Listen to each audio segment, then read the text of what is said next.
Academy आप लोगों का स्वागत करता है। आज हम लोग स्टार्ट कर रहे हैं मैट्रिक्स को। ओके, सबसे पहले सीखेंगे कि व्हाट इज़ मैट्रिक्स, मैट्रिक्स क्या होता है। उसके बाद फिर सीखेंगे हम लोग टाइप्स ऑफ मैट्रिक्स।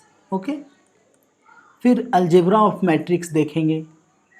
ओके, ठीक है।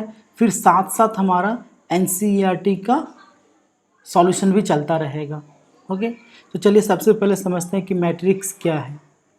आपको बता दें, हम मैट्रिक्स का यूज बहुत वेरियस यूजेज है इसका यूजेज हम लोग यूज़ करते हैं इसको डिफरेंट फॉर्म में। जैसे हम लोग इसको बिजनेस और साइंस में भी यूज़ किया जाता है। इस सिस्टम को बिजनेस और साइंस में कहाँ यूज़ होता है, तो जो पर्सनल कंप्यूटर है हमारा उसमें यूज़ करते हैं प्रोग्रामिंग के रूप में। फिर देखिए, लीनियर इक्वेशन के सॉल्व के लिए भी मैट्रिक्स यूज किया जाता है। ठीक है, कोई प्रॉब्लम नहीं है। इसका यूज क्रिप्टोग्राफी में भी होता है। ओके, बहुत सारे यूजेस हैं इसके। ओके, बहुत लार्ज एक्सटेंट तक इसका यूज़ है। अब ये समझते हैं कि ये होता क्या है, कैसे ये वर्क करता है। ठीक है, जैसे सपोज दैट मान लीजिए कि राम, ठीक है, नाम का एक आदमी है। ठीक है, वो क्या किया कि एक पेन खरीदा। मान लीजिए पेन खरीदता है 50 पीस। ठीक है, तो हम इसको लिख सकते हैं कि ये 50 ऐसा है, और ये अंडरस्टैंडिंग रहेगा। ये हम लोगों का अंडरस्टैंडिंग रहता है कि अच्छा ये 50 पेन खरीदा है। ठीक है, कोई प्रॉब्लम नहीं है। अब देखिए, हो सकता है कि राम जो है, ठीक है, हो सकता है कि पेन खरीद ले। ठीक है, 50 पेन खरीद ले और कॉपी खरीद ले, 100 कॉपी खरीद ले। ठीक है, तो अब देखिए हम लोग क्या लिख सकते हैं, इसको लिख सकते हैं, इस रिप्रेजेंट करने के लिए इसको इस फॉर्म में हम लोग लिख सकते हैं कि ये 50 है, ये 100 है। तो ये अंडरस्टैंडिंग रहेगा कि ये 50 हमारा पेन है, ये कॉपी है। आप चाहे तो इसको ऐसा भी लिख सकते हैं कि ये पेन है या कॉपी है, या आप हो सकता है कि इस फॉर्म में अगर रिप्रेजेंट ना करें तो इसको इस फॉर्म में भी रिप्रेजेंट कर सकते हैं, 50 100। तो इसका मतलब ये क्या है, ये पेन है हमारा और ये कॉपी है। ठीक है, मान लीजिए कि एक रहीम नाम का आदमी है। ठीक है, वो क्या किया, पेन खरीदा, 50 पेन खरीदा। ठीक है, कॉपी खरीदा 40, और कुछ पुस्तक खरीदता है, तो बुक लिख दे रहे हैं इसको। बुक खरीद लिया, मान लीजिए 40 है, ये 60। अब इसको रिप्रेजेंट करना है, तो हम लोग क्या कर सकते हैं, इसको इस फॉर्म में लिख सकते हैं कि 50 40 60। ये क्या है, पेन, ये कॉपी। ओके, और ये है बुक। ये हमारा अंडरस्टैंडिंग है कि अच्छा इस फॉर्म में है ये। ठीक है, अब मान लीजिए कि राम भी था और रहीम भी है, दोनों मार्केट गया। राम क्या किया कि ये कॉपी खरीदा 50। ठीक है, 50 कॉपी खरीदा, पेन खरीदा 40 और बुक खरीद लिया 60। मान लीजिए रहीम था, ये कॉपी खरीद लीजिए, मान लीजिए कि 40 कॉपी खरीद लिया, पेन खरीद लिया 20 और बुक खरीद लिया 50। ऐसा हो गया। तो हम लोग क्या कर सकते हैं कि इसको भी अगर चाहे तो इस फॉर्म में रिप्रेजेंट कर सकते हैं। ठीक है, ये कितना हो जाएगा, 50, ये 40 और ये 60, फिर ये 40, ये 20, ये कितना है 50। ठीक है, ये क्या है, कॉपी है, ये क्या है, पेन है, ये क्या है, बुक है। ये किसने खरीदा, तो ये राम ने खरीदा है। ये किसने खरीदा, तो ये रहीम ने खरीदा है। ठीक है, तो ये जो रिप्रेजेंटेशन है हमारा, ये हमारा अंडरस्टैंडिंग है। अब मान लीजिए कि कुछ लिख देते हैं हम लोग, सपोज इट ऐसा 4 5 6 8, तो इसका मतलब कुछ ना कुछ ये रहा होगा। ठीक है, तो ये जो सिस्टम है हमारा, इसी सिस्टम को बोलते हैं मैट्रिक्स। तो हम बोल सकते हैं जब कोई एलिमेंट या इंट्रीज, याद रखिएगा, जो एलिमेंट होता है इसमें उसको एलिमेंट या इंट्रीज बोला जाता है। जब कोई एलिमेंट इस रेक्टेंगुलर एरे के अंदर अरेंज किया जाए इन रेक्टेंगुलर फॉर्म। ठीक है, रेक्टेंगुलर फॉर्म कहने का मतलब है कि अगर 2 3 4 रखते हैं तो 5 6 रख दिए, यहाँ खाली नहीं रह सकता है। अगर 2 3 4 तो 5 6 8 ऐसा होगा। या मान लीजिए कैसा है 1 2 3 ऐसा होगा। या फिर हो सकता है कि 1 2 3 4 ऐसा रख दिए। ठीक है, तो जब किसी एलिमेंट या इंट्रीज को रेक्टेंगुलर एरे के अंदर रखा जाए तो उसको हम लोग मैट्रिक्स बोलते हैं। ये क्या होता है? मैट्रिक्स कहलाता है। अब देखिए मैट्रिक्स का जो सिंबल होगा, ये भी एक सिंबल होता है मैट्रिक्स का, ये भी एक सिंबल होता है मैट्रिक्स का, और कुछ पुस्तक डबल लकीर दे करके ये भी मैट्रिक्स का सिंबल होता है। जैसे देखिए अगर हमारे पास एक एलिमेंट है 2 3 4 6, आप ऐसा भी लिख सकते हैं इसको, या आप चाहे तो ऐसा भी लिख सकते हैं कि ये 2 3 4 6, या आप चाहे तो इसको ऐसा भी लिख सकते हैं 2 3 4 6। दैट मीन्स अगर किसी एलिमेंट को किसी रेक्टेंगुलर एरे के अंदर रखा जाए तो वो क्या कहलाता है? मैट्रिक्स। मैट्रिक्स क्या है कि ये जो एलिमेंट है ये कुछ ना कुछ रिप्रेजेंट करना चाहता है। ठीक है, बात समझ में आ रही है। अब जब हम लोग के पास सवाल आएगा तो अभी उतना बताएगा नहीं कि क्या कैसे क्या होता है, बस इतना समझ में आ चुका है जब किसी एलिमेंट या एंट्रीज को रेक्टेंगुलर एरे के फॉर्म में रखा जाए तो वो मैट्रिक्स कहलाता है। रेक्टेंगुलर एरे का मतलब हो गया कि अगर कोई भी एक एलिमेंट बीच से खाली नहीं रह सकता है। ठीक है, अब बात करते हैं हम लोग टाइप्स ऑफ मैट्रिक्स का। ध्यान दीजिएगा, टाइप्स ऑफ मैट्रिक्स। तो टाइप्स ऑफ मैट्रिक्स को जानने से पहले कुछ टर्म को जानते हैं। एक हमारा रो होता है और एक हमारा कॉलम होता है। रो को हम लोग डिनोट करते हैं आर से, ओके, कॉलम को डिनोट करेंगे हम लोग सी से। ठीक है, तो रो क्या होता है, कॉलम क्या होता है, इस चीज़ को जानते हैं। जैसे अगर हमारे पास एक मैट्रिक्स है 2 3 4 5 2 1, ठीक है, जो हॉरिजॉन्टली जो एलिमेंट है ये जो देख रहे हैं, ये जो एलिमेंट है ये हमारा रो कहलाएगा। तो कौन सा रो? तो फर्स्ट रो, तो R1। ये क्या कहलाएगा? ये सेकेंड रो है, तो इसको क्या बोलेंगे? R2। जब वर्टिकली एलिमेंट लेंगे, वर्टिकली लेंगे तो इसको बोलते हैं कॉलम, तो ये क्या कहलाएगा? C1। ये क्या कहलाएगा? कॉलम, तो इसको C2, क्योंकि दूसरा कॉलम। ये क्या कहलाएगा? कॉलम, तो ये C3। ठीक है, किसी भी मैट्रिक्स का जब नेमिंग किया जाता है तो कैपिटल लेटर से। ठीक है, आपको खुद से लिखना है रो का डिफिनेशन, ठीक है, और आपको खुद से लिखना है कॉलम का डिफिनेशन। तो रो क्या है? The element in horizontal line is row, अच्छे से लिखिएगा इसको। कॉलम क्या है?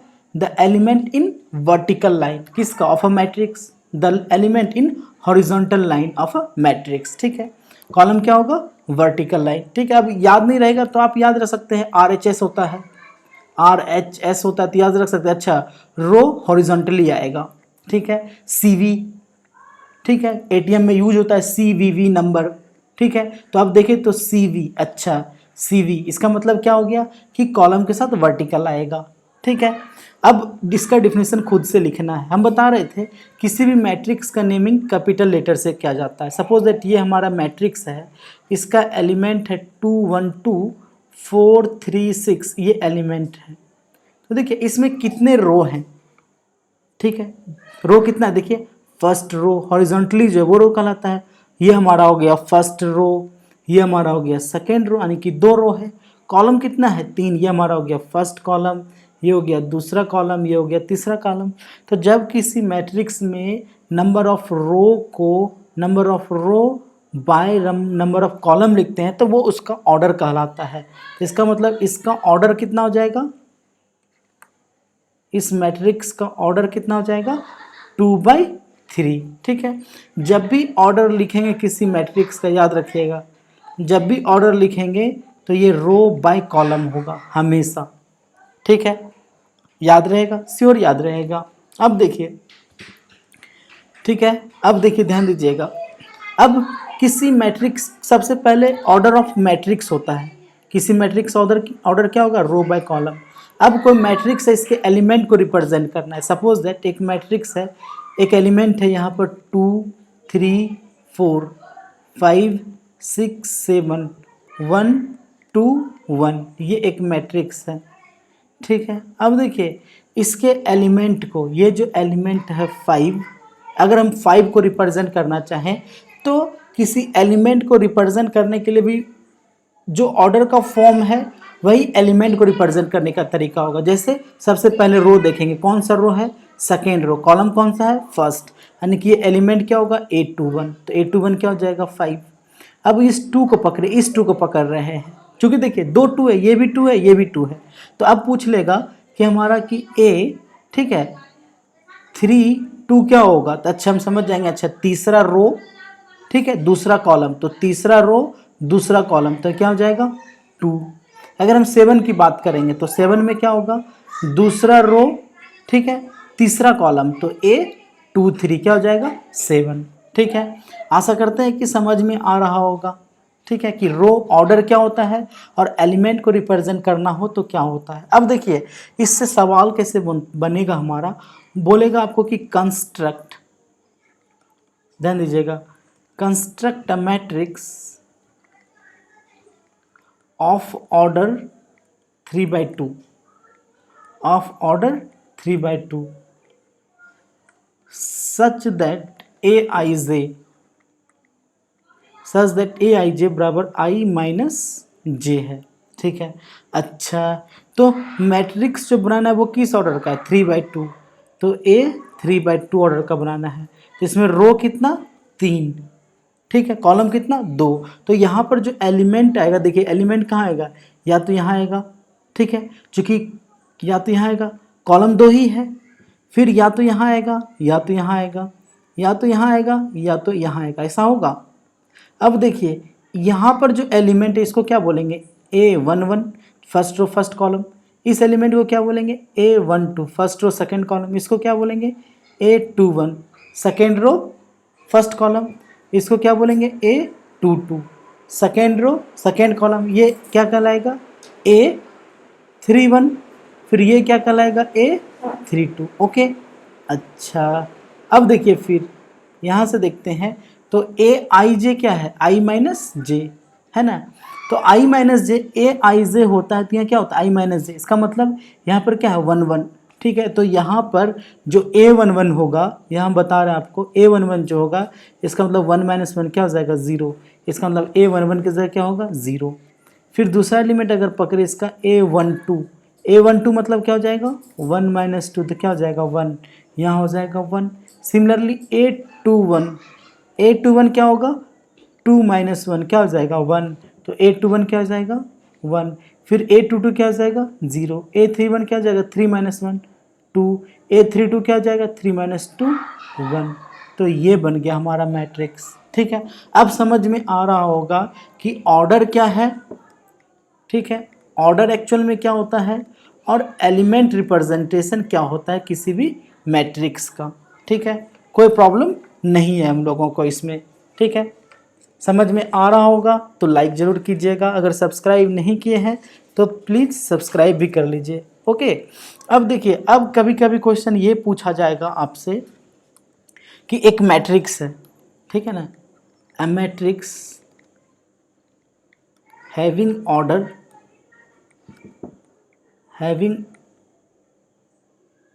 हैविंग नंबर ऑफ एलिमेंट रहेगा। ठीक है, हैविंग नंबर ऑफ एलिमेंट 20।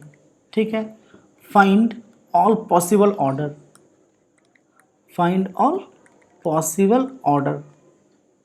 अब देखिए अगर 20 एलिमेंट्स है तो पॉसिबल ऑर्डर क्या हो सकता है कि एक रो, ठीक है, 20 कॉलम रहे, ऐसा भी हो सकता है 1 × 20, या हो सकता है कि 2 रो 10 कॉलम रहे। अब देखिए ऐसा हो सकता है कि 3 रो रहे, क्योंकि अगर 3 रो रहेगा तो नंबर ऑफ कॉलम तो डिफाइन नहीं हो सकता है, क्योंकि कभी तो हाफ नंबर ऑफ कॉलम या 3.5 नंबर ऑफ कॉलम या 2.5 नंबर ऑफ कॉलम या 5.5 नंबर ऑफ कॉलम तो हो नहीं सकता है।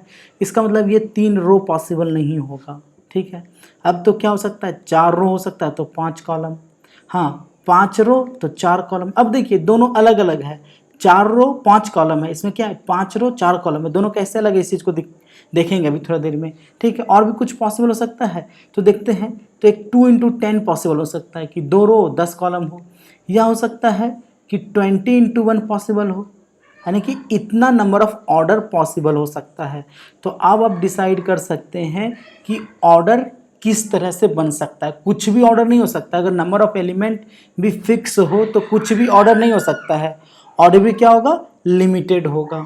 ओके, अच्छा अब देखिए हम बता रहे थे जैसे 2/3 है और 3/2 है, दोनों डिफरेंट है। क्यों, अगर 2/3 है तो ये मैट्रिक्स क्या होगा, 2 रो 3 कॉलम। ठीक है, तो देखिए क्या होगा, अगर 1 2 3 4 5 6 लिख देते हैं तो ये जो मैट्रिक्स है ये आपका 2/3 ऑर्डर का मैट्रिक्स है। लेकिन अगर कोई मैट्रिक्स है बी, ये 3/2 ऑर्डर का, तब देखिए क्या होगा, 3 रो 2 कॉलम, तो यानी कि 1 2 3 4 5 6, ये हो गया हमारा 3/2 ऑर्डर का मैट्रिक्स, यानी कि बोथ आर डिफरेंट। ठीक है, अब देखिए इसी से पहला एक क्वेश्चन राइज हो जाता है हमारा, equality of matrix. Equality of matrix, दो मैट्रिक्स इक्वल कब होगा। ठीक है, दो मैट्रिक्स तभी इक्वल होता है, इसके लिए दो कंडीशन है। पहला कि ऑर्डर सेम होना चाहिए, एंड ठीक है, दूसरा कॉरेस्पॉन्डिंग एलिमेंट सेम होना चाहिए। Corresponding element are equal, corresponding element are equal, तभी दो मैट्रिक्स इक्वल मैट्रिक्स कहलाता है। ठीक है, अब देखिए यहाँ पर जब आगे बढ़ेंगे हम लोग तो हम लोग देखेंगे कि मैट्रिक्स में ऐसा नहीं होता है, ऑर्डर सिर्फ सेम हो या कॉरेस्पॉन्डिंग एरर तो सेम होगा ही होगा। ठीक है, अगर दो डिटर्मिनेंट अगर इक्वल हो जाता है तो इसके साथ कुछ और कंडीशन होगा, क्योंकि मैट्रिक्स ही डिटर्मिनेंट के फॉर्म में चेंज होगा। जैसे अब एक मैट्रिक्स लिखते हैं हम लोग, जैसे 2 3 4 5 एक मैट्रिक्स है। दूसरा मैट्रिक्स लिखते हैं 3 2 4 5। अब देखिए दोनों का ऑर्डर सेम है, ये भी 2/2 ऑर्डर, ये भी 2/2 ऑर्डर, लेकिन क्या है, इसका एलिमेंट 2 है तो इसका एलिमेंट 3 है। देखिए इसका कॉरेस्पॉन्डिंग एलिमेंट 4 4 5 तो 5, लेकिन ये दोनों का कॉरेस्पॉन्डिंग एलिमेंट सेम नहीं है, इसलिए ये दोनों आपस में इक्वल नहीं होगा। मैट्रिक्स तभी इक्वल होगा जबकि कॉरेस्पॉन्डिंग एलिमेंट क्या होना चाहिए, इक्वल होना चाहिए। आ रही बात समझ में। फिर देखिए ध्यान दीजिएगा, अब देखिए ध्यान दीजिएगा, अगर मान लीजिए लिखा हुआ है हमारा कुछ मैट्रिक्स ऐसा है कि 2 3 4 5 दे तक ये बराबर है x y z a, बराबर दिया है। अगर बराबर दिया है तो इसका मतलब है कि कॉरेस्पॉन्डिंग एलिमेंट इक्वल होगा। Therefore x equals to 2, y equals to 3, z equals to 4 और a इक्वल्स टू 5 हो जाएगा। ठीक है, इसका मतलब अगर इक्वल दिया तो कॉरेस्पॉन्डिंग एलिमेंट तय है कि बराबर होगा। अगर दो मैट्रिक्स का इक्वलिटी चेक करना है तो क्या होना चाहिए, कॉरेस्पॉन्डिंग एलिमेंट और ऑर्डर सेम होना चाहिए। ठीक है, आशा करते हैं कि समझ में आ रहा होगा। अब देखिए फिर दूसरा एक मैट्रिक्स की बात करें, टाइप्स ऑफ मैट्रिक्स की बात करें, टाइप्स ऑफ मैट्रिक्स की बात करते हैं तो देखिए सिस्टम से देखिए, एक मैट्रिक्स होता है हमारे पास कॉलम मैट्रिक्स। ठीक है, कॉलम मैट्रिक्स, ऐसा मैट्रिक्स जिसके पास सिर्फ एक कॉलम हो, जैसे सपोज दैट 4, इसके पास सिर्फ एक कॉलम है। जैसे 4 6 सिर्फ एक कॉलम है, 1 2 3 सिर्फ एक कॉलम है, तो इसको क्या बोलते हैं हम लोग, कॉलम मैट्रिक्स। ठीक है, इसको हम लोग वर्टिकल मैट्रिक्स भी बोल सकते हैं सिर्फ। ठीक है, दूसरा आता है हमारे पास रो मैट्रिक्स। ठीक है, रो मैट्रिक्स किसको बोलेंगे, ऐसा मैट्रिक्स जिसके पास सिर्फ एक रो हो, जिस तरह से कॉलम मैट्रिक्स है। जैसे 4, यानी कि दैट मीन्स 4 जो है ये रो मैट्रिक्स भी है, कॉलम मैट्रिक्स भी है। फिर देखिए हम लिखते हैं 4 6, ठीक है, फिर लिखते हैं 1 2 3, क्या है, एक ही रो है, तो ये क्या है, कॉलम मैट्रिक्स है। ठीक है, बात समझ में आ रहा है। फिर देखिए 3, फिर होता है हमारा square matrix. Square matrix, square matrix ऐसा मैट्रिक्स कहलाता है जिसमें कि रो इक्वल्स टू कॉलम हो। स्क्वायर नाम से पता चल रहा है, जिसमें कि रो और कॉलम क्या होना चाहिए, इक्वल होना चाहिए। जैसे अगर एक मैट्रिक्स बनाते हैं 2 3 4 5, ये एक स्क्वायर मैट्रिक्स है क्योंकि दो रो दो कॉलम है। एक मैट्रिक्स है 1 2 3 4 5 6 7 8 9, ये भी क्या है, एक स्क्वायर मैट्रिक्स है। फिर अगर सिर्फ लिख देते हैं 4, ये भी क्या है कि स्क्वायर मैट्रिक्स है क्योंकि एक रो एक कॉलम है, ठीक है। फिर देखिए नेक्स्ट 4, स्क्वायर मैट्रिक्स के बाद हमारे पास आ जाता है डायगोनल मैट्रिक्स, ध्यान रखिएगा। डायगोनल मैट्रिक्स, तो डायगोनल मैट्रिक्स को समझने से पहले एक चीज़ समझते हैं कि डायगोनल ऑफ अ मैट्रिक्स क्या होता है, किसी मैट्रिक्स का डायगोनल क्या है। डायगोनल ऑफ अ मैट्रिक्स, ठीक है, किसी मैट्रिक्स का डायगोनल क्या होता है। अगर कोई मैट्रिक्स है, मान लीजिए 2 4 6 1 2 1 2 3 1, तो सारा मैट्रिक्स में डायगोनल पॉसिबल नहीं होता है, सिर्फ स्क्वायर मैट्रिक्स में। तो देखिए ये जो देख रहे हैं ये डायगोनल कहलाता है, ठीक है। और इसको बोलते हैं हम लोग प्रिंसिपल डायगोनल। क्या कहते हैं इसको? प्रिंसिपल डायगोनल, याद रखिएगा, ठीक है। तो एक ट्रेस होता है, ट्रेस, किसी भी मैट्रिक्स के डायगोनल के सम को ट्रेस बोलते हैं, याद रहेगा।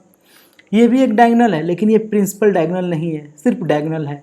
हम जब भी बात करेंगे, हम लोगों को जब भी जरूरत पड़ेगा तो प्रिंसिपल डायगोनल की जरूरत पड़ेगा, ठीक है। अब देखिए फिर एक मैट्रिक्स है, जैसे सपोज दैट 2 3 1 2 1 2 1, तो इसमें डायगोनल नहीं होगा क्योंकि स्क्वायर मैट्रिक्स नहीं है, ठीक है। तो हम यहाँ पर क्या लिखे, पहले लिखे स्क्वायर मैट्रिक्स। स्क्वायर मैट्रिक्स कैसा मैट्रिक्स होगा? जिसका कि रो कॉलम इक्वल होगा। डायगोनल मैट्रिक्स, डायगोनल मैट्रिक्स सारा मैट्रिक्स में पॉसिबल, डायगोनल सब में पॉसिबल नहीं होता है, सिर्फ स्क्वायर मैट्रिक्स में डायगोनल पॉसिबल होगा, इसमें तो डायगोनल एग्जिस्ट करेगा ही नहीं। इसका मतलब ये हो गया कि एक बात तय होगा कि diagonal matrix is a square matrix, है ना। तो देखिए diagonal matrix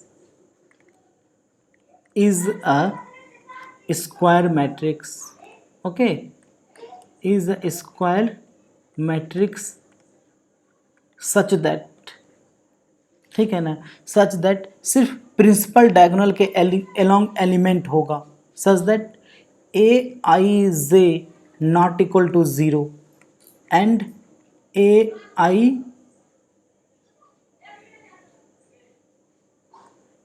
is not equal to 0, जहाँ पर कि i not equal to j होगा, okay, i not equal to j, and a, गलत लिख रहे हैं हम, डायगोनल मैट्रिक्स फिर से लिख दे रहे हैं, एक्चुअली ये मिस्टेक हो गया है, आप इसको काट दीजिए। Diagonal matrix is a square matrix, diagonal matrix is a square matrix,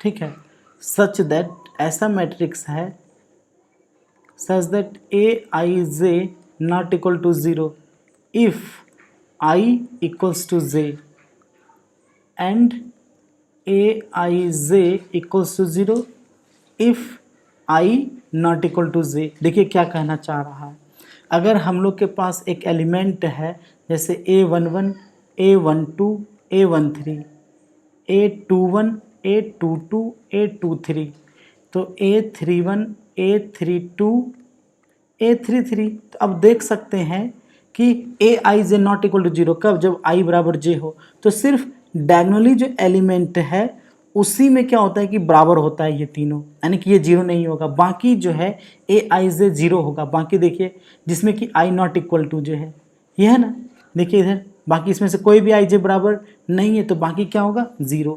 इसका मतलब ये हो गया कि हम ऐसा लिख सकते हैं 1 0 0 0 2 0 0 0 5, तो ये एक क्या है डायगोनल मैट्रिक्स है।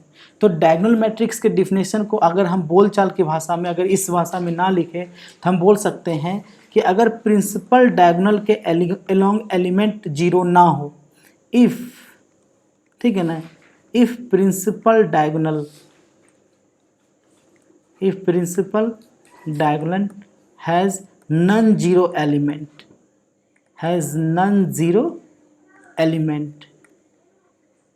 ठीक है, and other than principal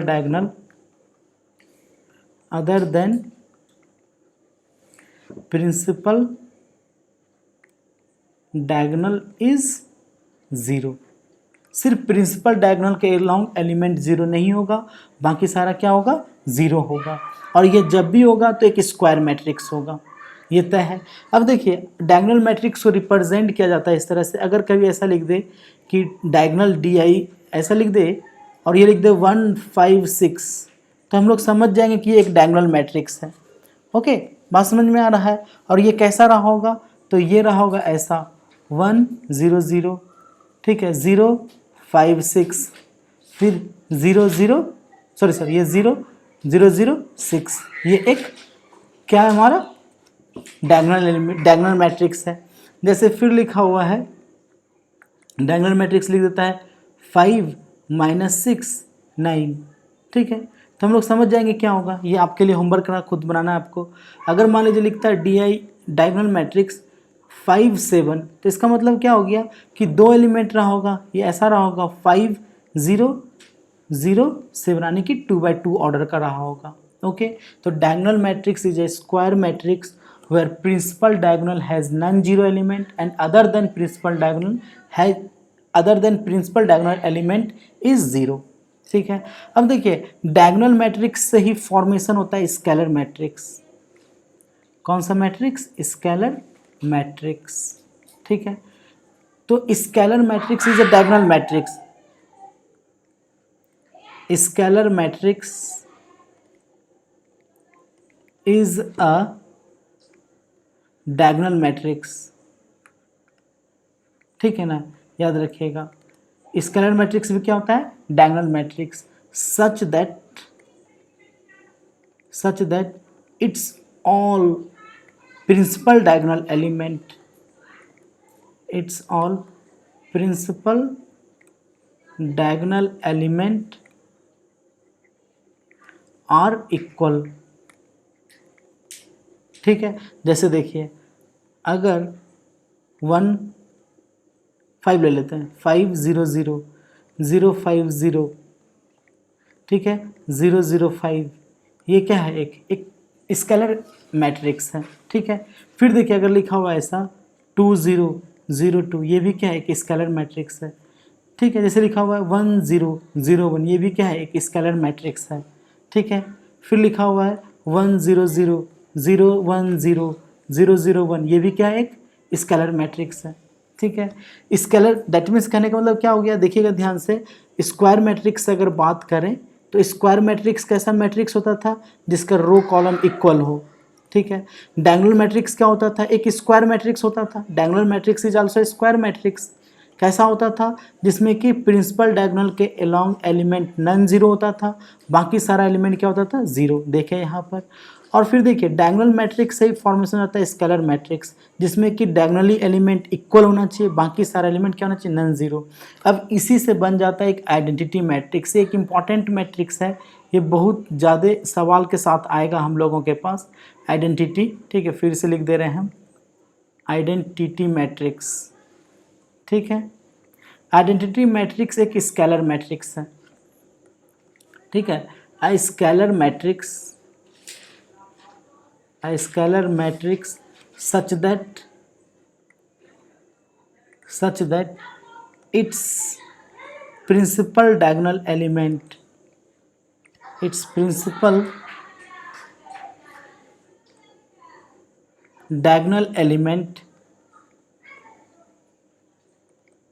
is always 1, ठीक है। जिसमें कि एक्सा स्केलर मैट्रिक्स है जिसके प्रिंसिपल डायगोनल के अलॉन्ग हमेशा एलिमेंट क्या होगा, 1। जैसे अगर 1 0 0 1 लिखा हुआ है, ये 1 ही होगा हमेशा। जैसे लिखा हुआ है 1 0 0 0 1 0 0 0 1, ये एक आइडेंटिटी मैट्रिक्स है। अब देखिए अगर आइडेंटिटी मैट्रिक्स 2 ऑर्डर का होगा तो I2 लिख देंगे, इसका मतलब ये क्या रहा होगा, 1 0 0 1। आइडेंटिटी मैट्रिक्स अगर 3 ऑर्डर का हो तो I3 होगा, तो ये क्या हो जाएगा, 1 0 0 0 1 0 0 0 1, ओके, कोई प्रॉब्लम नहीं है। और फिर देखिए एक लास्ट मैट्रिक्स बचता है हमारा, और भी बहुत सारे मैट्रिक्स हैं जिसको हम लोग बाद में फिर पढ़ेंगे। लास्ट अभी हम बता रहे हैं जीरो मैट्रिक्स, ऐसा मैट्रिक्स जिसका सारा एलिमेंट ज़ीरो हो, जैसे 0 0 0, ये स्क्वायर भी हो सकता है, स्क्वायर नहीं भी हो सकता है, 0 0, ये भी एक जीरो मैट्रिक्स है। 0 0 0 0 0 0, ये भी एक स्क्वायर में सॉरी जीरो मैट्रिक्स है, ठीक है।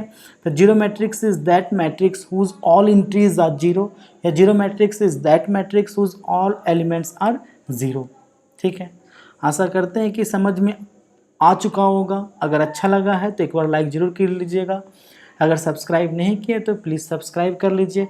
फिर मिलते हैं कुछ और प्रॉपर्टी के साथ मैट्रिक्स में, जिसमें कि हम लोग एडिशन सीखेंगे, सब्सट्रैक्शन सीखेंगे और सबसे इम्पॉर्टेंट मल्टीप्लिकेशन सीखेंगे।